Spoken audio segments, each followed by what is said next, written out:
Jesus Christ जब इस सूली पर चढ़ते हैं और उनको कीले मारे जाते हैं और बहुत तकलीफ और दुख में वो जो क्रॉस से लटके हैं। तीसरा जो वाक्य हमारे प्रभु यीशु ने जो बोला है, यूहन्ना का 19वां अध्याय का 25 से लेके 27 वक्त, जब यीशु ने अपनी माता और उस चेले को जिससे वह प्रेम रखता था पास खड़े देखा, तो अपनी माता से कहा, हे नारी, देख, यह तेरा पुत्र है। फिर उस चेले से कहा, देख, ये तेरी माता है। और उसी समय से वह चेला उसे अपने घर ले गया। बहुत सारे चाबुक मारे गए हैं, बहुत रक्त बह रहा है, सर पे उनका जो कांटों का ताज रखा है, बहुत ही पीड़ा में तकलीफ में हमारे प्रभु यीशु बोल रहे हैं। और ये पीड़ा ये तकलीफ में भी वो अपनी माँ को भूले नहीं, अपनी माँ के प्रति जो जिम्मेदारी है वो याद रख रहे हैं। और वो पीड़ा क्यों है? क्योंकि वो हमारे जो पापों का बोझ उन्होंने उठाया है और परमेश्वर ने जो उनको कार्य दिया है वो कार्य भी वो पूरा कर रहे हैं। वो सूली पे चढ़ने से पहले उन्होंने यूहन्ना को गले लगाया, अपने छाती से लगाया। वो उनके प्रिय जो शिष्य थे, वो सामने खड़ा है, माँ भी बाजू में खड़ी है। तो वो जो बेटा मर रहा है, अपने परमेश्वर का जो दिया हुआ वचन को पूरा कर रहा है, उतने उतने दर्द में, तकलीफ में, पीड़ा में मसीह को अपनी माँ याद है। और वो अपनी माँ का जिम्मेदारी है, वो अपने चेले को दे रहा है, यूहन्ना को दे रहा है। और वो बोल रहा है कि ये तुम्हारी माँ खड़ी है, और माँ को कह रहा है, ये देखो तुम्हारा बेटा खड़ा है। तो और एक परिवार भी बांध रहा है, जो अपने चेले को वो अपने परिवार में मिला रहा है कि हमारे परिवार में आइए और जिम्मेदारी को उठाइए। और प्रभु ने यूहन्ना को क्यों चुना है? क्योंकि वो जानता है कि यूहन्ना बहुत ही काबिल है, वो मेरी माँ की जिम्मेदारी उठा सकता है। अगर आज के जमाने में हम देखते हैं तो क्या होता है कि बच्चा थोड़ा बड़ा होता है, 14-15 साल का, तो उल्टा बोलने लगता है, माँ की कदर नहीं करता है। तू पागल है, तुझे कुछ मालूम नहीं, व्हाट्सअप नहीं मालूम है, या तुझे आजकल का जो नया टेक्नोलॉजी मालूम नहीं है, तू बेवकूफ है, ज्यादा बात मत कर, मुझसे क्यों बोल रही है। तो वो क्या करते हैं, अपनी माँ से उलझते हैं, उल्टा बोलते हैं, खरी खोटी सुनाते हैं आज के जमाने में। और बहुत कम ही लोग हैं जो माँ की सेवा करते हैं, माँ की कदर करते हैं। तो हमारा मसीह तो इतना महान है कि वो पीड़ा दर्द में रहते भी माँ की कदर कर रहा है। माँ का प्यार जो है, प्यार है, उनका जो लगाव है, उनका कर्तव्य को याद कर रहा है, वो बड़ी बात है। लेकिन आज के जो बच्चे हैं वो माँ की कदर नहीं करते हैं। तो हमारे तो वचन में ऐसा है, माँ की कदर करना है, माँ का सम्मान करना है, प्रेम करना है, और माँ की जिम्मेदारी को उठाना है, माँ बाप की जिम्मेदारी को। तो ऐसी शिक्षा अपने बच्चे को दी कि आगे जाके हमारे बच्चे हमारी कदर करें। जैसे यीशु इतने पीड़ा में भी अपनी माँ की कदर कर रहा है, अपनी माँ का जो जिम्मेदारी वो किसको सौंप रहा है? अपने शिष्य को सौंप रहा है, अपने चेले को सौंप रहा है। तो इतना विश्वास है। और आज का जमाना ऐसा है, लेकिन हम जो है बाइबल पढ़ते हैं और आध्यात्मिक जीवन में है, तो हम बाइबल के वर्सेस को भी फॉलो करें। और प्रभु ने बोला है कि जो भी वचन को फॉलो करता है वो माँ बाप की कदर करता है।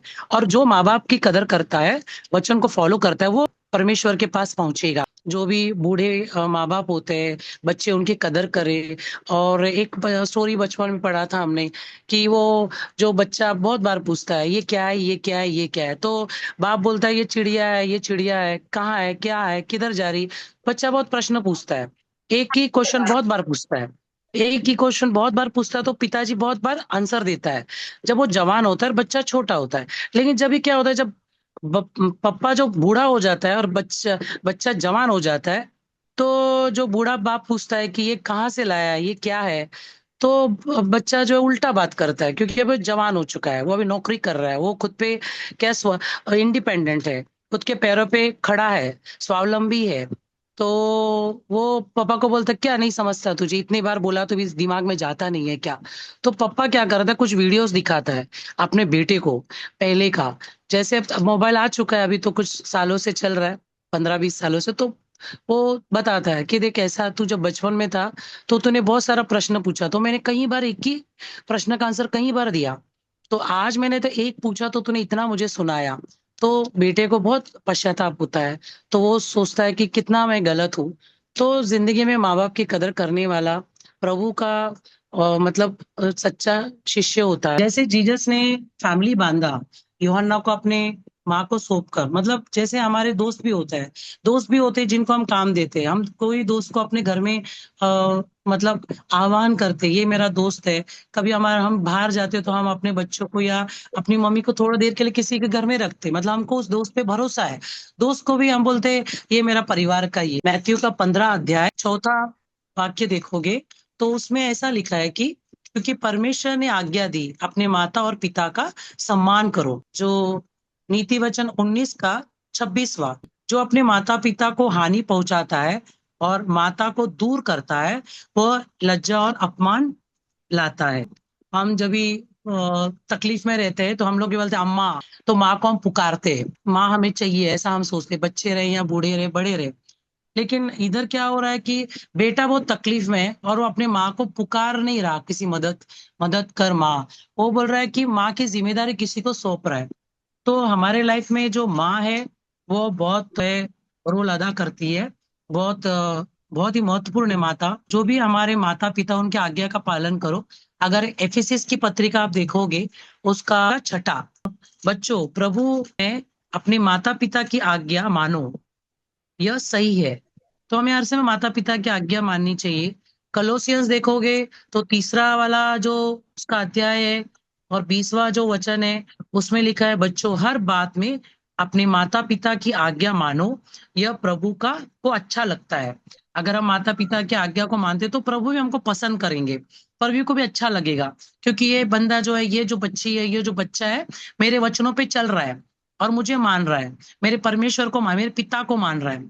अगर आप नीति वचन का 1 अध्याय का 8वां वचन, उसमें लिखा है मेरे पुत्र अपने पिता की शिक्षा सुनो और माता की आज्ञा मत छोड़ो।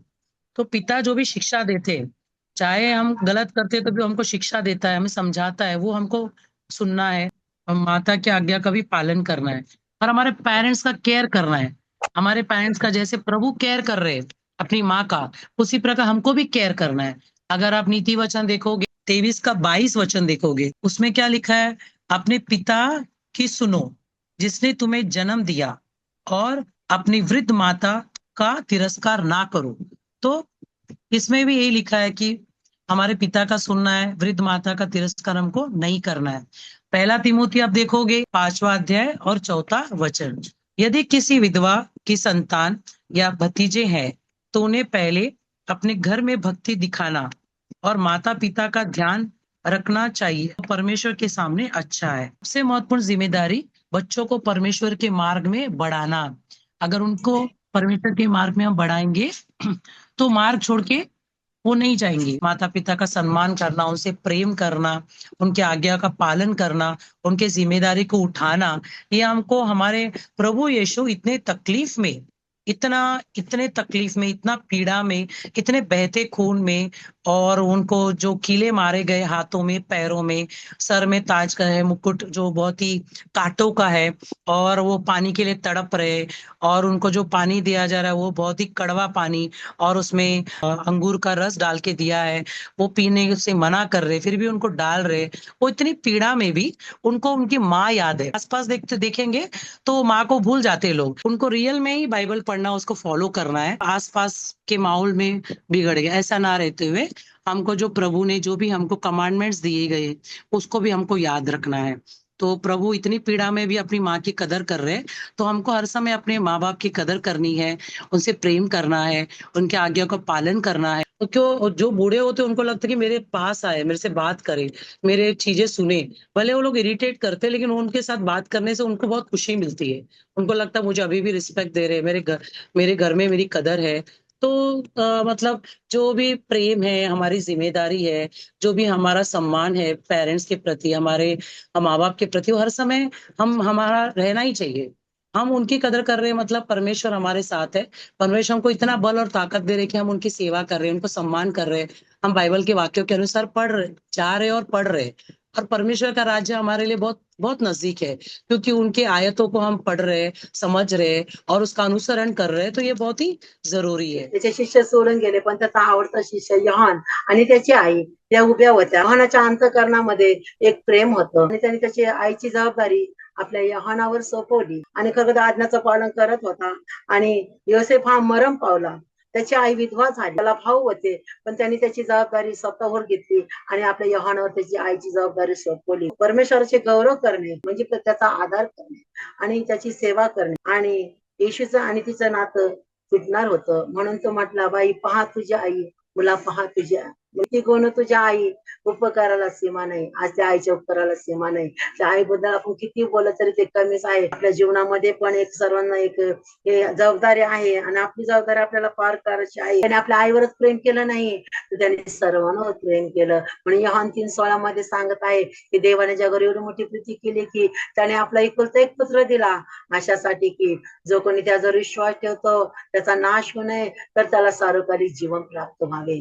तसं घर उडते आकाशी, चित्त तिचा पिल्लापाशी. आणि खरोखर येशू ख्रिस्ताने आपल्या आईची जबाबदारी, त्याला भाव होते, भावावर नाही सोपवली, पण योहानावरती सोपवली. त्याचा आवडता शिष्य होता आणि त्याने सर्व जबाबदारी पार पाडली. सच में हमारा प्रभु यीशु मसीह केवल बोल कर नहीं, लेकिन अपने जीवन से, अपने पूरे जीवन की शैली से उन्होंने बताया कि एक माँ की सेवा कैसी करनी चाहिए। और इतना ही नहीं, लेकिन 30 साल तक उन्होंने माँ की सेवा की।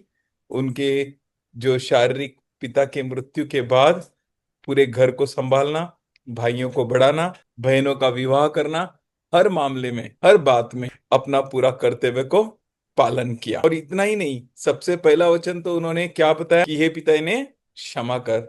दूसरा वचन क्या बताया कि आज ही तू मेरे साथ सुखलोक में रहेगा। तीसरा वचन, हम भी हमारे जीवन में सबसे पहली बात, पहली चीज यही करना चाहिए, पिता के साथ हमारी रिश्ता, खुदा बाप के साथ हमारी रिश्ता। हम कभी भी बच्चों को सिखाते हैं। आज हमारी बहन स्वार्थवानी ने भी बहुत सारे रेफरेंसेस में से बताया कि हम बच्चों को किस तरह से सिखाना चाहिए, उनका पालन पोषण कैसे करना चाहिए। हमारी सुनंदा ताई ने एक माँ का पोषण कैसा करना चाहिए वो बताया। प्रभु यीशु मसीह एक माँ की तरह उसने हम सबको देखा, हमें तसल्ली दी है, संभाला है। और उन्होंने जो काम किया है, अपने माँ को नहीं सौंपा किसी को भी। उन्होंने एक स्त्री को, जिनका सब सहारा छिन गया, सब सहारा टूट गया, उसने माँ की तरह उस स्त्री को संभाला, उस स्त्री को आगे बढ़ाया है। और उन्होंने जिसको दिया है, अपने शिष्य को ही दिया है। प्रभु को हम धन्यवाद करेंगे हर वचनों के लिए, उस हर एक बात के लिए हम लोग प्रभु को धन्यवाद देंगे, प्रभु की स्तुति करेंगे। ए खुदा, हम तेरी धन्यवाद करते हैं, तूने हमें मौका दिया कि हम सब प्रभु जी एक परिवार होकर, हमारे मन में तूने जो अद्भुत काम किए हैं उन कामों को प्रभु जी हम सबों को बताए। उस क्रूस में घायल होकर, पूरी तरह से लहूलुहान होकर, पूरी तरह से सिर पर कांटों का ताज लेकर, वो स्त्री जिसका पति नहीं है, जिसका बड़ा बेटा पूरी तरीके से घर को संभालता था, वो अभी नहीं रहेगा। ओ प्रभु परमेश्वर, हम तेरी धन्यवाद करते हैं तेरे अटूट और अचूक कल्पनाओं के लिए जो तूने हमारे लिए रखी है। हम धन्यवाद करते हैं पिता परमेश्वर। आज हम इस पूरे कलीसिया के लिए धन्यवाद करते हैं। हर एक प्रभु जी तेरे ज्ञान, तेरे बुद्धि, तेरी पवित्रता, तेरे अच्छा जी बहुत अच्छे भंडारी बन जाए। आज यीशु मसीह का लहू जो हमें हर पापों से धोकर शुद्ध करता है, वो लहू को इस पूरे परिवार में मांगते हैं। के विरुद्ध उठने वाली, उनके विरुद्ध खड़ा रहने वाली हर हथियार के खिलाफ उस मसीह के लहू को कहते हैं। दुष्ट की हर चाल चलन के खिलाफ उस मसीह के लहू को कहते हैं। हम धन्यवाद करते हैं पिता परमेश्वर, हर बच्चा तेरे ढील ढोल में, तेरी पवित्रता में बढ़ता जाए।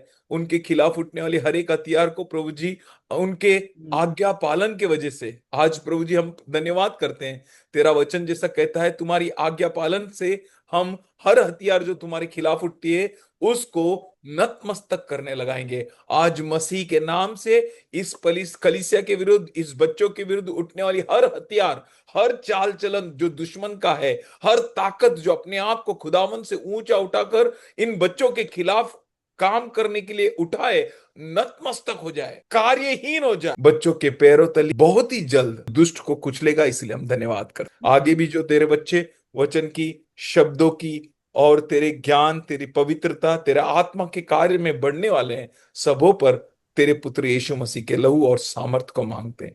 प्रभु तेरे बच्चे सब आशीषित रहे, उनके सारे दुख मिट जाए, उनके सारे दर्द नाश हो जाए। ये सब दुनिया को आशीष करने वाले, लोगों को आशीष करने वाले, ये ऐसी कलीसिया बने प्रभु जी जैसा तू चाहता है। ये ऐसी कलीसिया बने जो नरक के द्वार तक बड़े हाँ, धैर्यता से आगे बढ़ता जाए और नरक के द्वार इस कलीसिया के विरुद्ध टिक ना सके, इन बच्चों के विरुद्ध टिक ना सके, इनके परिवार और प्रियजनों के विरुद्ध टिक ना सके। बाप, आज हम सब मिलकर एक आत्मा एक मन से तेरे सामने प्रभु जी सबकी भलाई के लिए टटोल रहे हैं। तूने हमारी प्रार्थना सुनी और उत्तर दिया, मसीह के मीठे और प्यारे नाम से, आमीन।